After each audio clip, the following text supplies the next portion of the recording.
దేవుని యొక్క వాక్యం ఎందుకు మనం వినాలంటే అది మనలో భయాన్ని పుట్టిస్తుంది. ఎందుకు మనం చదవాలంటే అది మనలో భయాన్ని పుట్టిస్తుంది. లేకపోతే మనలో పవిత్రమైన భయం ఉండదు. 119వ కీర్తన మనం చూసినట్టయితే 38, నీ భయమును పుట్టించుచున్నది, నీవిచ్చిన వాక్యం మనుషులలో నీ భయమును పుట్టించుచున్నది, నీ సేవకునికి దాని స్థిరపరచం.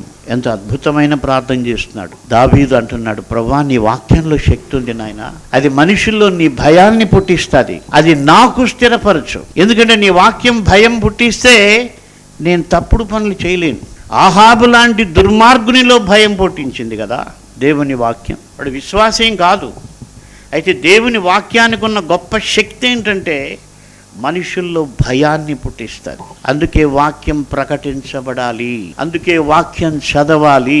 వాక్యం భయాన్ని పుట్టిస్తుంది. దావీదు కోరుకుంటున్నాడు, ప్రభువా నీ వాక్యం నాలో భయం పుట్టించాలి. ఎలాంటి భయం? కీర్తనల గ్రంథం 19వ అధ్యాయం, యెహోవా యందైన భయము పవిత్రమైనది అని ఉంటుంది. కాబట్టి ఈ పవిత్రమైన భయం మనకు ఉండాలి. ఈ పవిత్రమైన భయాన్ని వాక్యం మనలో పుట్టిస్తుంది. ఈ పవిత్రమైనటువంటి భయం మనలో ఉంటే ఇంకా దేనికి భయపడం. షడ్రక్, మేషక్, అబేద్నెగోలకి పవిత్రమైన భయం ఉంది. వారు అగ్నిగుండానికి కూడా భయపడలేదు. దానియేలు యొక్క పవిత్రమైన భయం ఉంది.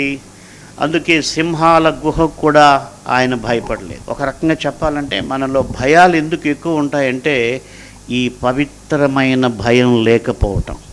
గమనించండి, మనం ఇంకా చాలా విషయాల కొరకు భయపడుతున్నాం అంటే కారణం ఏంటంటే మనలో పవిత్రమైన భయము ఉండాల్సినంత లేదు.